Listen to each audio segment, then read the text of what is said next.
Ich möchte mich heute mit Dr. Gneisel über das Thema unterhalten, wie funktioniert der Mensch als System und was kann man tun, wenn das System durch Impfungen oder andere Faktoren durcheinander geraten ist. Dr. Gneisel, ich begrüße Sie. Können Sie mir mal erzählen, Sie haben ja erst westliche Medizin studiert, warum es Sie dann zur Homöopathie und zur traditionellen chinesischen Medizin TCM gezogen hat? Ja, ich habe zum Glück im Studium schon gemerkt, dass die ganzheitliche Zusammenschau des Menschen, dass das gänzlich fehlt. Da wird dann im Studium weisgemacht, wenn jemand sich aufregt und ein Magenschwür bekommt, dann muss man nur einen Magensäureblocker geben und dann hört das alles auf. Und wenn man die Magensäureblocker wieder aufhört, dann fängt es ja wieder an. Aber das war mir einfach zu wenig, dann bin ich halt hergegangen, habe geschaut, ich muss meinen Horizont erweitern und muss das ganzheitlich anschauen. Warum reagiert ein Mensch so? Warum? Und dann kommt man auf Konstitutionen, dann kommt man zur Homöopathie und so ging das weiter. Wie haben Sie denn festgestellt, dass Impfungen das ganze System durcheinander bringen? Nun ist es so, ich bin in der Lage, Leitbahnen zu checken. Das heißt, ich habe eine Ausbildung in chinesischer Medizin und bei mir ist die Diagnose, die Hauptdiagnose immer diese Leitbahnbezüge. Das heißt, ich check quasi alle Leitbahnen eines jeden Kranken durch sozusagen. Leitbahn, das ist quasi so das Netz, was sich über den Körper, seine Organe und seinen Energiekörper zieht? Genau, man muss sich quasi so vorstellen, damit der Mensch gesund ist, muss alles richtig zusammenspielen. Und dieses Zusammenspiel wird gesteuert über ganz simple Regelkreise. Das funktioniert genau wie bei uns eine Heizungsanlage. Damit die Temperatur 20 Grad ist, brauchen Sie ein System mit Messfühler, mit Regler, mit Thermostat und das System muss erkennen, wenn die Temperatur runterfällt, dass es wieder hochschalten muss. Und genauso ist es im Körper. Wir haben die Zentrale, das Gehirn, und das Gehirn schickt Botschaften, Informationen, Steuerungssignale in die Peripherie und steuert den Stoffwechsel, das Immunsystem, die Körpertemperatur, die Durchblutung, wird alles gesteuert. Und Probleme gibt es, wenn diese Informationen, diese Botschaften durch irgendetwas unterbrochen sind. Und wodurch können diese Botschaften unterbrochen werden? Die können beispielsweise mechanisch unterbrochen werden, durch eine Narbe. Oder durch, wenn man sich in einer Strahlungsquelle aufhält, wenn der Mobilfunk recht strahlt oder Computerstrahlung. Oder wenn im Körper irgendwelche Gifte, Bakterien hängen bleiben. So, und dann wenn Sie hergehen und alle Patienten, die kommen mit nach diesen Leitbahnen checken, dann sehen Sie, okay, hier blockiert Amalgam, hier blockieren Pilze und hier blockieren Impfungen. Und dann habe ich das Ausmaß gesehen, wie stark Impfungen an der Entstehung von chronischen Krankheiten beteiligt sind. Können Sie ein paar typische Blockaden nennen, also wo Impfstoffe, speziell vielleicht das in Impfstoffen enthaltene Aluminium, für Blockaden sorgt und das ganze System nicht mehr richtig funktioniert? Genau, vor allem bei den Allergien. Wir sehen, man muss sich mal überlegen, was heißt, die Allergien nehmen ja zu. So muss man erstmal anfangen. Die Allergien nehmen zu und die Schulmedizin weiß eigentlich nicht, wo das herkommt, was die Ursache ist. Und man muss sich mal vergegenwärtigen, was heißt denn Allergie? Allergie heißt eine überschießende Reaktion des Körpers auf einen Reiz. Die Frage ist, warum macht der Körper das? Und das kann man wieder mit diesen Meridianen erklären.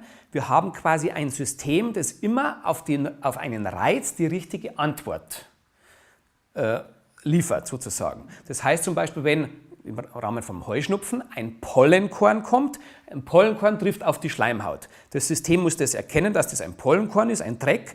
Da muss das gesteuert werden, dass der Körper 3 Soldaten hinschickt mit dem Schubkarren und das wird abtransportiert. Und bei der Allergie schickt er nicht 3 Soldaten hin, sondern Hunderte und Tausende. Die Frage ist, warum? Warum macht er das? Also diese Steuerung muss durcheinander sein.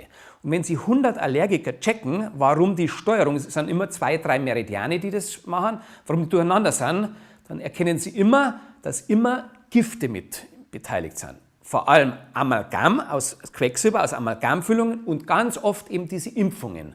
Aluminium oder Quecksilber aus den Impfungen. Und dieses bleibt im Lymphsystem hängen und blockiert quasi diese Informationssignale. Und damit kommt der Körper durcheinander und die Reizantwort ist verkehrt. Können Sie es vielleicht noch mal etwas genauer schildern? Wie schafft es das Aluminium, dass statt 3 Schubkarren 1000 oder 10.000 geschickt werden? Das ist ja so, quasi das Aluminium bleibt im Lymphsystem hängen, da an der Stelle, wo es reingespritzt wird. Geht ein bisschen ins Lymphsystem und vor allem sehen wir das Hauptlymphsystem sind ja die Mandeln, das Lymphgewebe. Und hier finden wir quasi, wo das Aluminium quasi hängen bleibt. Wenn Sie das reinspritzen im Arm, dann wird das ja hier abtransportiert und bleibt hier hängen. Und hier gehen genau die Steuerungen durch, über das Sonnengeflecht, die eben die Steuerung des Immunsystems ausregulieren. Und deswegen macht es hier quasi eine Unterbrechung des Informationstransfers oder des Botengangs sozusagen. Es gibt ja nicht nur Impfschäden, die zu schweren immunologischen Problemen oder zu Schwerstbehinderungen führen. Viele Impfkritiker sagen ja auch, ungeimpfte Kinder seien bewusster, seien ich-stärker, seien zentrierter. Haben Sie eine Erklärung dafür, warum die ungeimpften Kinder da einfach besser dran sind als die meisten Geimpften? Was wir ganz häufig sehen ist, das, was immer mehr zunimmt, ist diese Unkonzentriertheit, diese Zappel-Philipp-Geschichten und sowas. Und da finden wir immer eine Störung in der Lateralität. Das heißt, die beiden Gehirnhälften links und rechts kann nicht zusammenspielen. Das motorische Gehirn und das Gefühlsgehirn sozusagen. Man nennt es Lateralitätsstörungen. So, die Frage ist, und diese Lateralitätsstörungen finden wir bei geimpften Kindern viel, viel häufiger als wir bei ungeimpften Kindern. Warum? Weil diese Lateralität wird gesteuert wieder über einen Meridian, über den Blasenmeridian. Und ganz viele Kinder haben mit der Blase Probleme, die sind Bettnässer oder haben lange Probleme, bis sie sauber werden, fangen dann zu stottern an, haben Konzentrationsstörungen. Und das kommt eben daher, dass der Blasenmeridian gestört ist. Und der ist deswegen gestört, weil der Blasenmeridian auch vom Sonnengeflecht über das Lymphsystem ins Gehirn geht und die beiden Hirnhälften verschaltet. Und hier sind praktisch diese Impfblockaden wieder vorhanden, sozusagen. Und die ungeimpften Kinder haben das nicht. Das heißt, die können sich frei entfalten, die Lateralität bildet sich heraus, die beiden Gehirnhälften spielen besser zusammen und es ist einfach wunderbar anzuschauen, wie Kinder, die nicht geimpft sind, wie sich die entwickeln.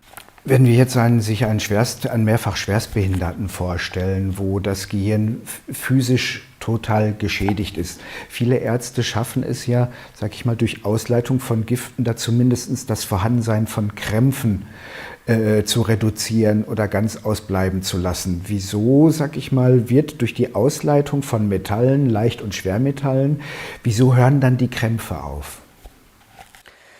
Es ist ja so, dass ich habe ja auch ein paar Kinder, die schwerstbehindert sind nach Impfungen, die schwerste Krampfanfälle gehabt haben. Ich denke hier an ein Kind, das aus Wien kommt, das auch in meinem Buch erwähnt ist. Bei dem Kind war es auch so, die hat wirklich nach den Impfungen täglich 50 Krämpfe gehabt und man hat kein einziges Medikament hat gegriffen. Und nach der Ausleitung von den Schwermetallen, und zwar vor allem aus der Leber kriegt man das raus dann und aus dem Gallensystem kriegt man das raus. Und da zieht ihm der Leber-Galle-Meridian durch und der ist entlastet worden. Und der Leber-Galle-Meridian ist dafür zuständig, dass man immer die richtige Spannung hält. Und wenn das befreit ist sozusagen, dann gehen die Krämpfe zurück. Aber diese Schwermetalle, die gehen noch viel tiefer rein und viel tiefer ins Nervensystem und machen da eine Zerstörung. Und da hat man praktisch keine Chance mehr dann. Die Krämpfe bringt man zurück. Zum Teil kann man es ganz verschwinden lassen, aber eigentlich die ganze Entwicklung, und auch man sieht wieder, dass dieser Blasenmeridian, die Lateralität bei diesen Kindern absolut gestört ist und das rauszubringen, das ist fast unmöglich. Können Sie mir mal, und das jetzt mehr aus der stofflich-biochemischen Ebene, erklären, wie die schweren Gehirnschäden bei so Schwerstbehinderten zustande kommen, die dann überhaupt nicht in der Lage sind, ihr motorisches System zu bedienen?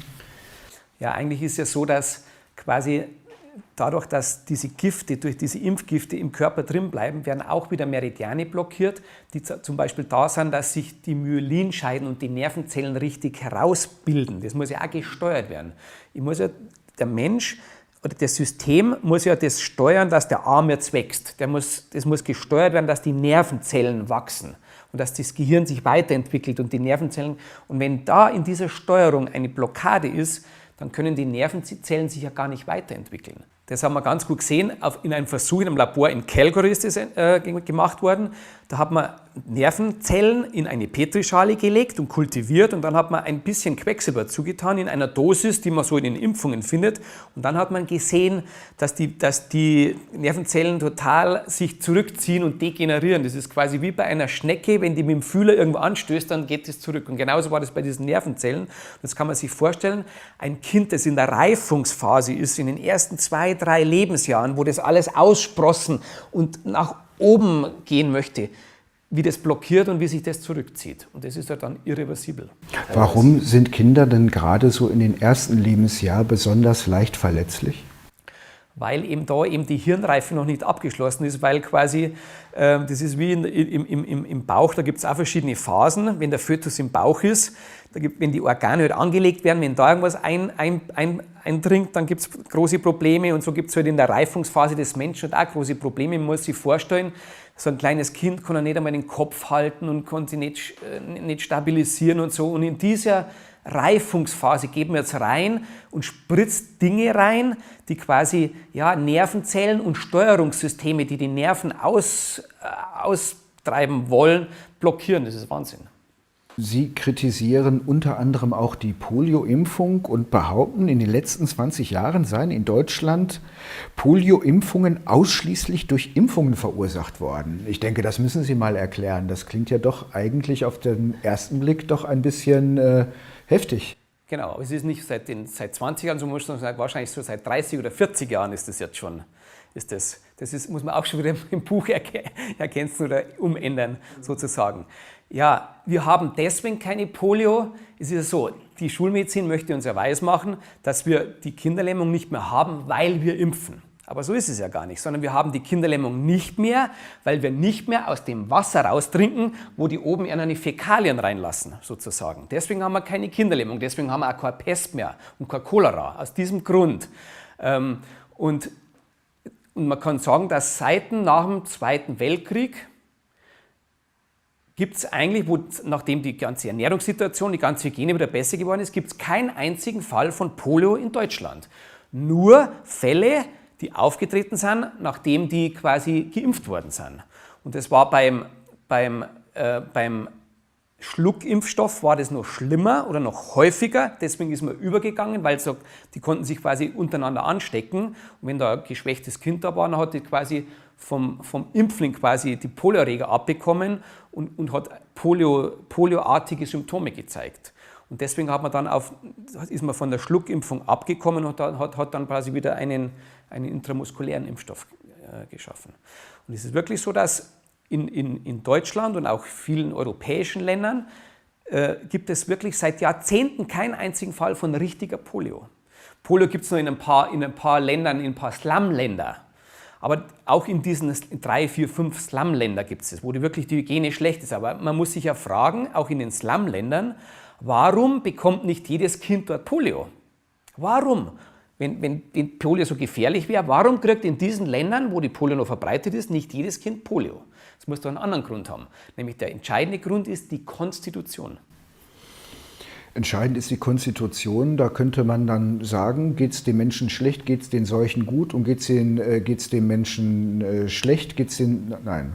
Da könnte man also sagen, wenn man das jetzt verallgemeinert, geht es dem Menschen gut, geht es den Seuchen schlecht, geht es dem Menschen schlecht, geht es den Seuchen gut? Genau, und das ist ja das Entscheidende. Das ist ja immer die Frage. Ich habe mich immer gefragt, warum gibt es Menschen, die können schlecht leben, in Anführungszeichen, die können saufen und rauchen und werden 100 Jahre alt.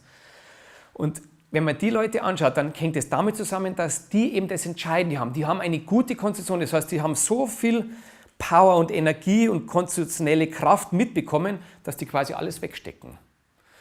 Und das ist das Entscheidende. Aber nicht jeder von uns hat diese Konstitution, sondern jeder von uns hat, das hängt damit zusammen, in welche Familie wir geboren werden, in welches Volk wir geboren werden, hat Schwachstellen mitbekommen. Nämlich, und da kommt jetzt Hahnemann ins Spiel, Hahnemann hat das genial erkannt. Hahnemann hat zum Beispiel gesehen, alle Leute, die immer Probleme mit Bronchien haben, Infektanfälligkeit, Husten, Asthma, hat er gesehen, dass die Vorfahren Tuberkulose gehabt haben, dass die das quasi auch schon gehabt haben. Und dann hat er gefolgert, bestimmte Krankheiten unserer Vorfahren machen bei uns angeborene Schwachstellen. Und genauso ist es. Kann ich jeden Tag nachvollziehen, dass das genauso ist. Man muss sich so vorstellen, da werden, wenn bestimmte Krankheiten über Generationen auftreten, dann werden quasi bestimmte Strukturen dünnhäutig gebaut. Das heißt, da ist die Tür statt 50 cm nur 20 cm gebaut. Und das kann ein Virus ausnützen, dass er reinkommt. Aber es liegt nicht am Virus, sondern es liegt daran, ob die Tür schwach ist oder nicht. Also muss man hergehen und muss man die Tür verstärken. Und das ist das Entscheidende. Und was macht hingegen die Schulmedizin? Die macht die Tür dann ja eigentlich noch schwächer, oder? Im Grunde macht die noch schwächer. Im Grunde. Das, was man ganz oft sieht zum Beispiel, ist, dass zum Beispiel die Schulmedizin hat die HIP-Impfung eingeführt, weil es viele Fälle oder immer mehr Fälle von Hirnhautentzündung gegeben hat, durch diesen HIP-Keim, ein Bakterium. Diesen HIP-Keim, den kannten wir damals in unserem Studium, kannten wir den gar nicht. Der ist erst gekommen, nachdem die ganzen Antibiotika eingesetzt worden sind. Das heißt, die übermäßige Antibiotikatherapie hat dazu geführt, dass dieser HIP-Keim rausselektioniert wurde und hat bei manchen Kindern eine Hirnhautentzündung gemacht. Dann hat man die Impfung eingeführt und man hat gesehen, dass die Hirnhautentzündung aufgrund von diesem HIP-Keim schon drastisch zurückgegangen ist. Das heißt, die Impfung bringt was. Aber insgesamt sind die Hirnhautentzündungen genau gleich geblieben. Denn was ist passiert? Es ist ein anderer reingekommen.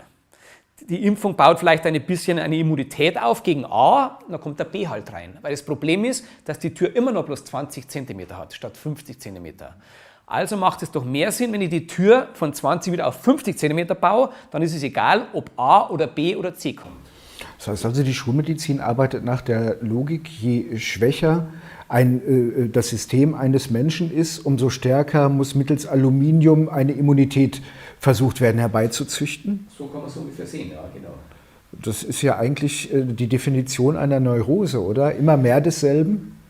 Genau. Und es ist ja sowieso, das unterhält sich sowieso das System, weil sie machen irgendwas, sie schaffen irgendwas, irgendein kleines Symptom wird behoben, dann gibt es wieder Nebenwirkungen, dann gibt es wieder ein Symptom, das muss wieder behoben werden und so hält sich das Ganze sehr gut am Laufen. Warum ist es so absurd, Säuglinge gegen Hepatitis B zu impfen? Ja, Hepatitis B, da fragen sich die Mütter auch manchmal, wenn man dann mit ihnen, wenn man sie aufklärt, dann gehen sie schon kongruent mit dem Ganzen. Hepatitis B kann man eigentlich nur erwerben über Geschlechtsverkehr oder über Drogenkonsum. Und nicht, wenn man im Sandkasten spielt und da das austauscht, da muss man sich wirklich, wenn das passieren sollte, dann müssen sich die Kinder wirklich, da muss ein Hepatitis B-krankes Kind im Sandkasten sein und das muss das andere so beißen und sich zerbeißen, dass wirklich Blut ausgetauscht wird in Strömen sozusagen und dann gibt es einmal Gefahr, aber wann ist das schon? Und jetzt muss ich mich fragen, wodurch ist ein 3 Monate altes Kind gefährdet, eine Geschlechtsverkehrskrankheit zu kriegen oder eine Drogenkrankheit zu kriegen? Das ist ja eigentlich Ding.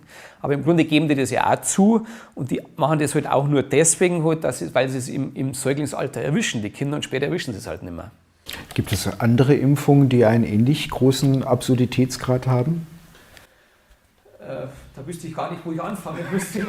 Suchen Sie vielleicht mal die zwei absolute Highlights heraus. Ja gut, bei Polio waren wir schon. Die Polio gibt es seit 50 Jahren nicht mehr. Bei der Diphtherie ist das Gleiche. Beim Tetanus ist es ja auch ganz interessant. Beim Tetanus, ja, das muss man ein bisschen näher erläutern, das ist für mich auch ein Absurdum.